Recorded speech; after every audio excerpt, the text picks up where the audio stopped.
ভারতীয় ফুটবলে যদি এখন সবচেয়ে বড় শক্তির নাম নিতে হয় তাহলে একটাই নাম উঠে আসে, সেটা মোহনবাগান। গত মরশুমে তারা যা করেছে সেটা শুধু ট্রফি জেতা নয়, ওটা লিটারালি ছিল ডমিনেশন। আর আরও একবার এবার তাদের লক্ষ্য শুধু আইএসএল নয়, এবার তাদের লক্ষ্য আরও বড়, সেটা হচ্ছে এশিয়ান চ্যাম্পিয়ন্স লিগ। কেমন হলো মোহনবাগানের স্কোয়াড ACL 2 এর জন্যে? আদেও কি মোহনবাগান তৈরি? এই দলের স্ট্রেংথস কোথায় কোথায় বা রয়েছে এই দলের খামতি? আজকে এই সব বিষয়গুলো নিয়ে আলোচনা করা হবে। তো ভিডিওটা একদম শেষ অবধি দেখো, তোমাদের সব প্রশ্নের উত্তর তোমরা এখানে পাবে। এবং এটুকুন তো বলবোই যে মোহনবাগানের এই স্কোয়াডটা তোমাদের অবাক করবেই। তো নমস্কার বন্ধুরা, welcome to talking football today. আর আজকের ভিডিওতে আমরা আলোচনা করব মোহনবাগানের 2025-26 মরশুমের স্টার স্টাডেড টিমের ব্যাপারে। তো ভিডিওটা লাইক এবং শেয়ার করতে কিন্তু একদম ভুলবে না তোমাদের বন্ধুদের সাথে। শুরু করব ফার্স্টেই গোলকিপার পজিশন দিয়ে। তো দেখো, এখানে একটা পার্টিকুলার জিনিস যেটা মোহনবাগান করেছে এই মরশুমে, সেটা হচ্ছে they are not signing any new goalkeeper. Dheeraj Singh এর কন্ট্রাক্ট 2025-এ শেষ হয়ে গেছে, তো সেটার রিনিউয়াল হবে কি হবে না, কি কোথায় কি স্ট্যাটাস কেউ জানে না। And that is Mohun Bagan super giant social media for you. কত প্লেয়ার্স ছেড়ে বেরিয়ে গেছে, তার কোনো অফিসিয়াল কনফার্মেশন আসেনি। গ্রেগ স্টুয়ার্ট ছেড়েছেন, তার কোনো অফিসিয়াল কমিউনিকেশন আসেনি। এবং এরই সাথে যেই প্লেয়ারদের কন্ট্রাক্ট শেষ হয়ে গেছে তাদের সাথে আদেও রিনিউয়াল মোহনবাগান করছে কিনা সেটারও কোনো কনফার্মেশন তারা দেয়নি। তো ন্যাচারালি আমাদেরকে ধরতে হবে যে ধীরজ সিং কিন্তু এই দলে আর নেই। তো যার ফলে গোলকিপার পজিশন যদি আমরা দেখি, তাহলে কনফার্ম যে দুজন গোলকিপার মোহনবাগানে এই মুহূর্তে আছেন তারা হচ্ছেন বিশাল কেত এবং সঈদ জাহিদ। এছাড়া কিন্তু আর মোহনবাগানের কোনো গোলকিপার নেই, যদি না তারা রিজার্ভ দল থেকে কোনো গোলকিপার আরও একটা তুলে আনে। Otherwise, this is going to be Mohanbagan's goalkeeping unit. Typically, it is not very strong, but Vishal Keth খুব কম ম্যাচেসই মিস করেছেন মোহনবাগানের জন্য, কার্যত বলা যায় করেনি না, যেই কারণে হয়তো মোহনবাগান এই ডিসিশনটা নিয়েছে। তো দেখা যাক ultimately if it pays off or not, but Vishal Kaith will be the starting goalkeeper, এখানে কোনো সন্দেহ নেই। বাগানের নতুন বাজপাখি বলা যায়, এবং কার্যত অনেক টাইটেলস বিশাল কেথ নিয়ে এসছেন মোহনবাগানের জন্য। নিজে একা হাতে যেরকম সেভস দিয়েছেন, যে এক্সপিরিয়েন্সটা তিনি শো করেছেন, যে ম্যাচুরিটি তিনি শো করেছেন, he is still I believe currently the best goalkeeper in the country, and that will be a big boost for Mohanbagan in ACL2 and of course ISL. যদি আমরা চলে আসি ডিফেন্সে, তাহলে এখানে বেশ কিছু পরিবর্তন মোহনবাগান নিয়ে এসেছে এবং খুব ইম্পর্টেন্ট চেঞ্জেস মোহনবাগান করেছে, স্পেশালি দি সাইনিং অফ মেহতাব সিং। এই মরশুমের যদি সব থেকে কোনো ইম্পর্টেন্ট সাইনিং হয়ে থাকে সেটা এই সাইনিংটা, বিকজ মেহতাবকে যদি ইউজ করা যেতে পারে, because Mehtab can play right back, Mehtab can play centre back. Predominantly যদি আমি সেন্টার ব্যাকই ধরি, তাহলে মোহনবাগান কিন্তু আপ ফ্রন্টে বেশি বিদেশি নিয়ে খেলতে পারবে, যেটা ফ্রম দি ডে ওয়ান মোহনবাগানের টার্গেট ছিল। আনওয়ার আলী চলে যাওয়াতে সেটা তারা করতে পারেনি, but finally they are back with a proper Indian centre back. এবং আইএসএল তো definitely this will strengthen Mohun Bagan. ACL এ মেহতাব সিংকে কিভাবে হোসে মুলিনা ইউজ করেন এটা কিন্তু আমাদের দেখতে হবে, যে মেহতাবকে রাইট ব্যাক ইউজ করা হবে, নাকি মেহতাব এবং একটা ফরেন ডিফেন্সিভ পার্টনারশিপ খেলিয়ে মাঝ মাঠে কোনো একটা ফরেন সেন্টার ব্যাক খেলাবে কিনা মোহনবাগান, সেটা কিন্তু দেখতে হবে। মোহনবাগান চাইলে কিন্তু 3 ব্যাক সিস্টেমেও চলে যেতে পারে, যেখানে তাদের কাছে প্রপার 3টে ভালো সেন্টার ব্যাক আছে। In fact if they want they can play a 5 back system also against stronger opponents. So এই কয়েকটা ফরমেশনস কিন্তু মোহনবাগান ট্রাই করতে পারে, বাট মেহতাবের সাইনিংটা হওয়ার জন্যই তারা এই ফ্লেক্সিবিলিটি আনতে পারবে দলটার মধ্যে। বাট দেখতে হবে ACL কিভাবে তারা ইউজ করে। বাট যদি আমরা ডিফেন্সিভ ইউনিট পুরো দেখি, মেহতাবের পাশাপাশি টম অ্যালড্রেডের কন্ট্রাক্ট এক্সটেনশন করা হয়েছে, অ্যালবার্তোর কন্ট্রাক্ট তো ছিলই, শুভাশিস বোস আছে, দীপেন্দু বিশ্বাস আছে, আশিস রায় আছে, এবং মেহতাবের পরে আরও একটা ডিফেন্সিভ সাইনিং, সেটা হচ্ছে অভিষেক টেকচাম সিং, তিনিও কিন্তু দলে যোগ দিয়েছেন। এই প্রত্যেকটা সাইনিং মোহনবাগানের ডিফেন্সে একটা প্রপার ব্যালেন্স নিয়ে আসবে, একটা কম্পিটিশন নিয়ে আসবে। বিকজ আমরা বারবার বলে এসেছি যে শুভাশিস এবং আশিস রায় দুজনেরই প্রপার কিন্তু ব্যাকআপসও নেই, যে কারণে সেরকম কম্পিটিশনও নেই। বাট এই কম্পিটিশন দেওয়ার জন্য কিন্তু অভিষেক টেকচাম সিং এসছে, বিকজ তিনি এমন একজন ফুল ব্যাক যিনি লেফট ব্যাক রাইট ব্যাক দুটোই খেলতে পারেন। তো শুভাশিস বোস এবং আশিস রায়কে ভালো পারফর্ম করতে হবে, আদারওয়াইজ যে কোনো কারোর পজিশন কিন্তু চলে যেতে পারে। কোথাও একটা গিয়ে Shubhasish being the captain, I think he would continue playing in that left back position, এবং অভিষেক সিংকে আমি খুব শিগগিরই আমার মনে হয় রাইট ব্যাকে দেখবো in place of Ashish Roy, because Ashish Roy has been the most underperforming defender in this entire unit, এবং ওর জন্য অনেক গোলস মোহনবাগান হজম করেছে। ম্যাক্সিমাম অ্যাটাক্স কিন্তু আশিস রায়ের দিক থেকে এক্সপ্লয়েট করা হয়, বিকজ এই গোটা ডিফেন্সিভ ইউনিটে হি ইজ দ্য উইকেস্ট লিঙ্ক। তো অভিষেক সিং কিন্তু রাইট ব্যাক পজিশনটায় স্ট্রেংথ বাড়াবে, এবং গোয়িং ফরওয়ার্ডও অভিষেক সিং কিন্তু যথেষ্ট ভালো। তো শুভাশিস এবং অভিষেক সিং এর ওভারল্যাপিং রানস ভীষণ ইম্পর্টেন্ট হবে মোহনবাগানের জন্য in ACL2। But I think their defense is one of the most balanced section of the entire pitch. এটা কিন্তু মোহনবাগানের একটা বড় স্ট্রেংথ হতে পারে ইন দিস আপকামিং সিজন।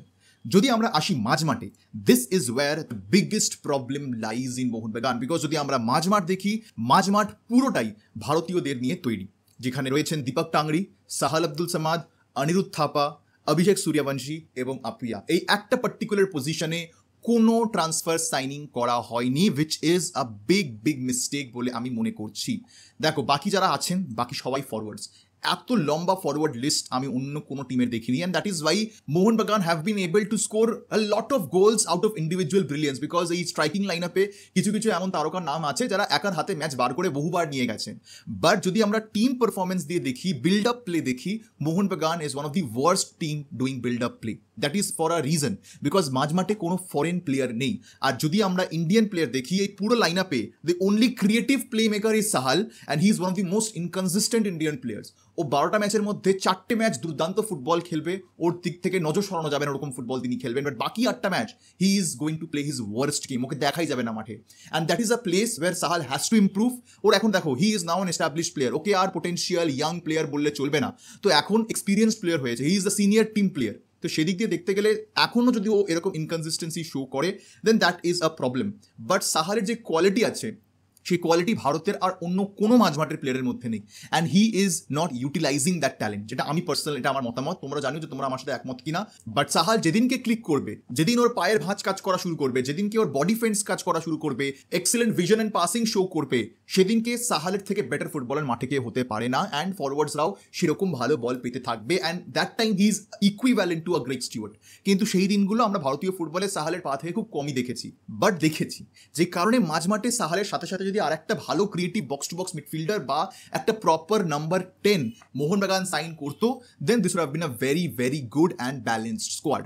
দেখো ফরওয়ার্ড লাইনে যদি আমরা কথায় আসি, they have Robinho who can play as a number 10, but এখনও আমরা তাকে খেলতে দেখিনি।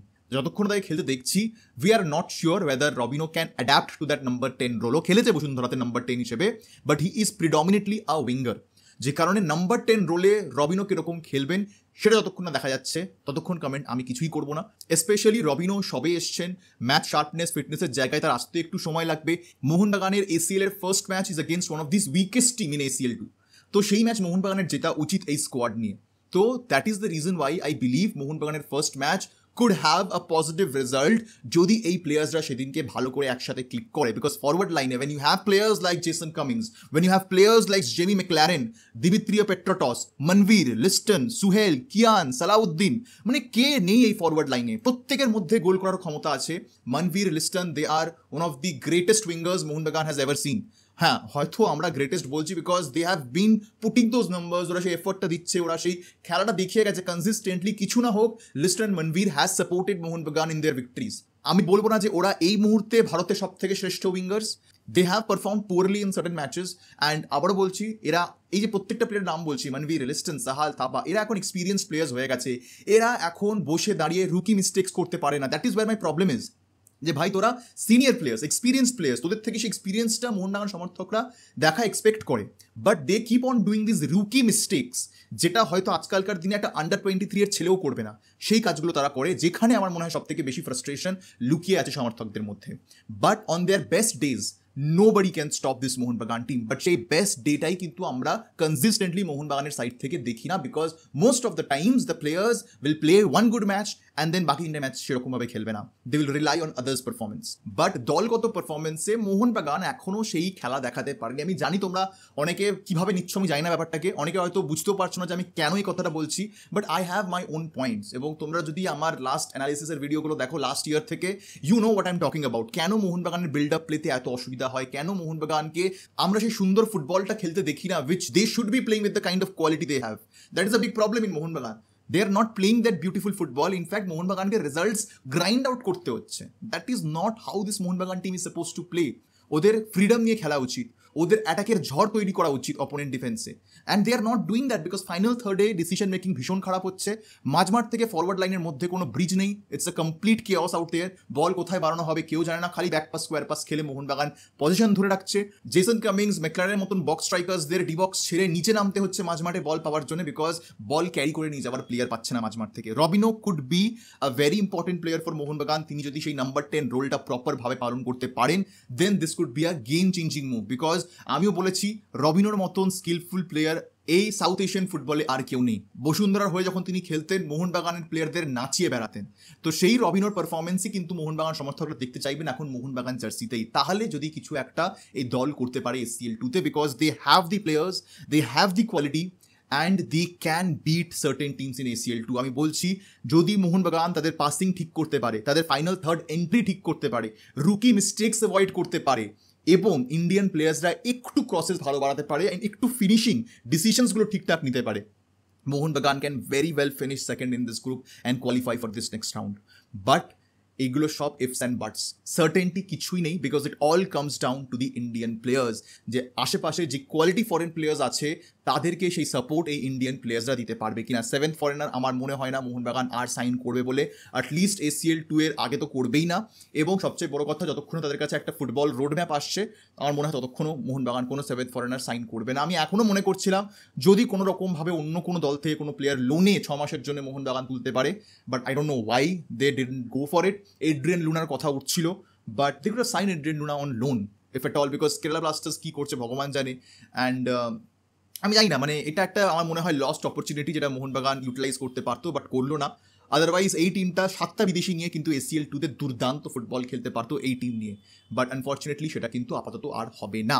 দেখতে হবে যে ACL 2-তে কটা বিদেশি নিয়ে স্টার্টিং 11-এ মোহনবাগান নামে। I think Dimitrios Petratos would start in bench in ACL 2।